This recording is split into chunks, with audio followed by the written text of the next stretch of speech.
The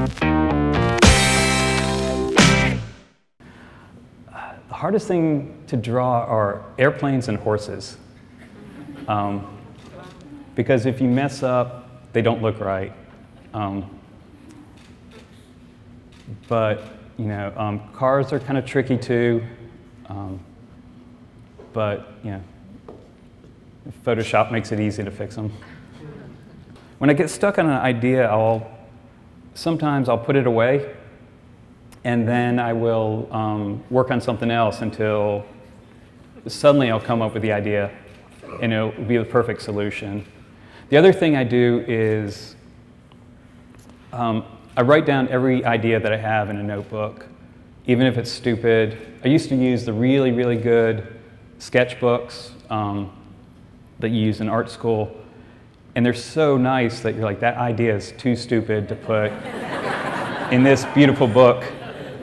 So I went back and I used spiral notebooks like I did in school, because those are always my best. My margins were filled with cartoons. I'm comfortable with those. And so I put any stupid idea in, and sometimes 3-4 years later, I have a use for that stupid idea, or have something that makes it not stupid anymore. So I'm never truly stuck. I never get writer's block, because when there's a downtime and I'm not writing, I can go back and I've got plenty of old stories. Onionhead Monster came from when I was in 2nd grade. And this is another example, like just store every idea. You might have a use for it. In 2nd grade, for recess, we were playing basketball, and that's Onionhead Monster on the right, and Jetpack Jane. So we were in 2nd grade playing basketball, and the 5th graders came, and they were huge to us. And it was the fall, and everybody's wearing the toboggans, the wool caps. And there was one kid on our team, and I wish I remember who it was, but his toboggan kept falling back, and the 5th graders kept calling him Onionhead. And we were so happy that they weren't picking on us, that we sacrificed him. And I just remembered that name. And then after college, I was working on another comic book. The hero at the time, his name was Zimmy. He was a space alien. And my idea was he was going to fight a monster on every page, a different monster on every page. So I was just making drawings of different monsters, and I came up with Onionhead Monster, and immediately that name came back to me. And then I was showing everybody the comic, and I was like, this is my great new comic with Zimmy.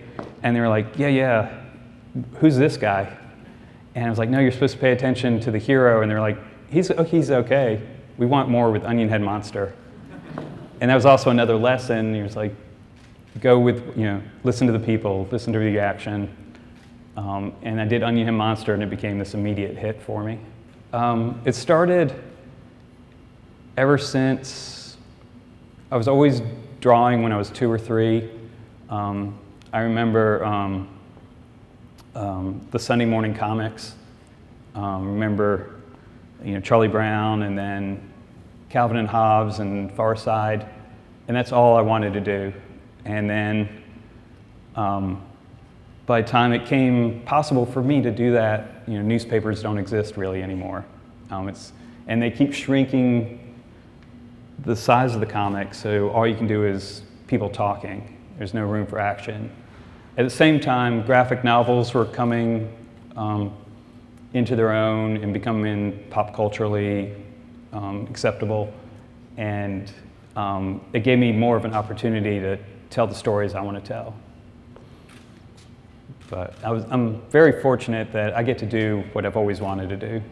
The question is, did I always think I could do this? That goes to the stupid part. Like, yes, I never thought I could do anything else. Never wanted to really do anything else. And I had a job for a little while, and I had to save my money so I could quit and try. And then my goal was to do comic strips and do the books and to raise money for the books. I started doing paintings. I did paintings, they're about that size. One, to see what they would look like big and in color, but if I could sell a painting, then I could publish a book. And I started showing the paintings, and that's how I became known as a painter. And then the Independent approached me and said, hey, have you ever thought about doing a comic strip? I was like, yeah, that was the original goal. So it came full circle, and then doing the comic strip sells more paintings, and then people that can't afford the paintings can get a t-shirt, or they can get a book, and then each one feeds its own self. Words inspire the images. One, I had to teach myself how to write. When I started really in 4th and 5th grade, I just wanted to draw, so my friends said they could write jokes, and so they would write a joke, and I would go home and draw it, come back the next day, and I was like, here it is, and they were like, that's great. And we're like, all right, give me another one, and they're like, that's the only joke I had. It might take a week or 2 weeks for me to come up with another one. I was like, I can't wait that long.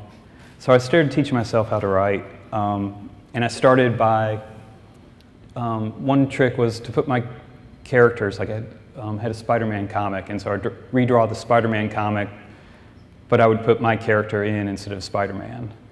And the thing about cartoons also being simple, the writing has to be simple. There's a trick, like if you put more than 23 words in a word balloon, it looks like it's too much to read. Kevin Dixon specializes in that. So you take these great speeches and you have to boil it down to the essence of it. And that's one of the things about cartoons or comic strips, is that the simpler it is, the more people can bring whatever they have to it, and they can make it their own, and they can bond with it. Like we did the Onionhead Monster falling off the hell slide, and everybody tells me their terrible slide story from being a kid. I can use it legally. It borders on parody, but it's called making an artist statement, is the term.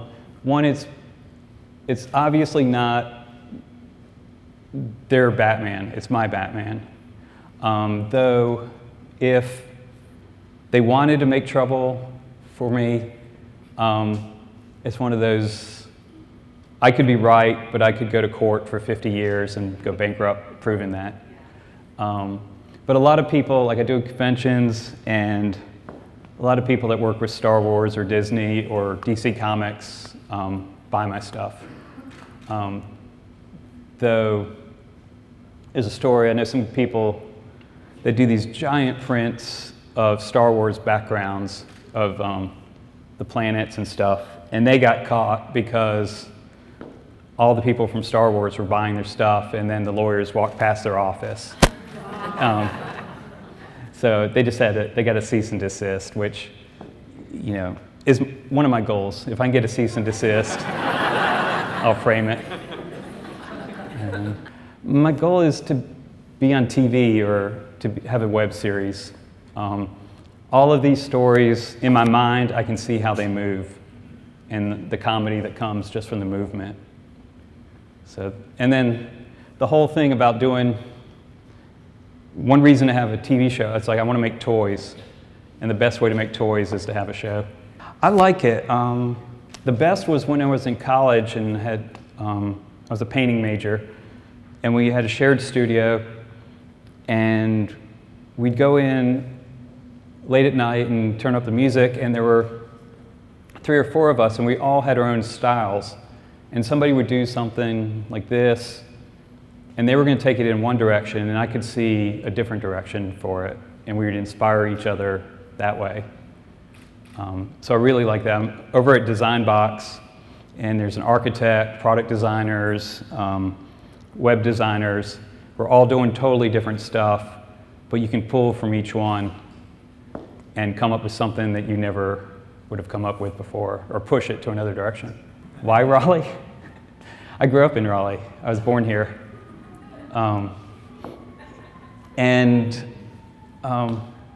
Raleigh was always fun. It's a city that I like to look at it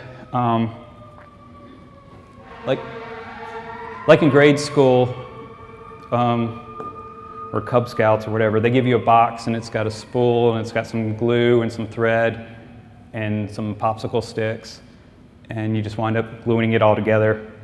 And then there's one kid that makes a robot that works out of all that stuff.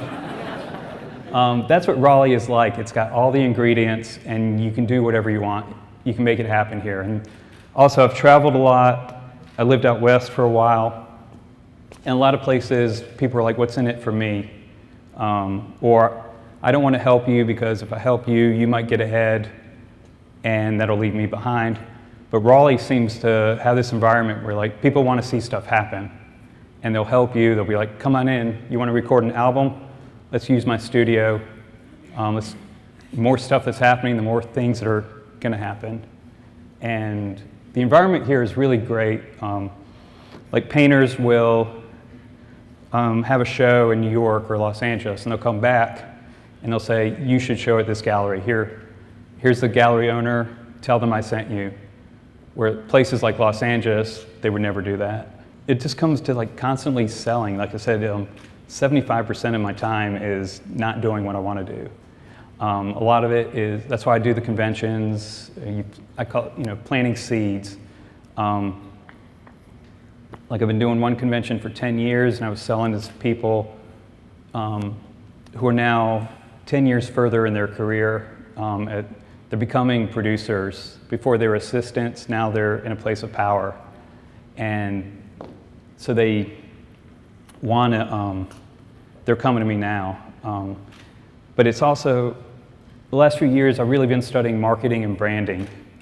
And it really comes down to, it's like it doesn't matter if you're good or bad. You can be bad, but if you're great at marketing, people will buy it. So if you've got talent, that's even better. But sitting around drawing stuff and waiting for somebody to come to you and discover you, knock on your door, is very rarely going to happen. So you got to get out there. And that's the thing. But that's why I do the one for three thing, or I do something like the Batman on a unicorn. I know that sells, and I know that will pay for my trip and my convention space and hotel and everything. And that lets me do some Huey the Dead Cow stuff. Yeah. Well, thank you guys very much. Thank you. Thank you.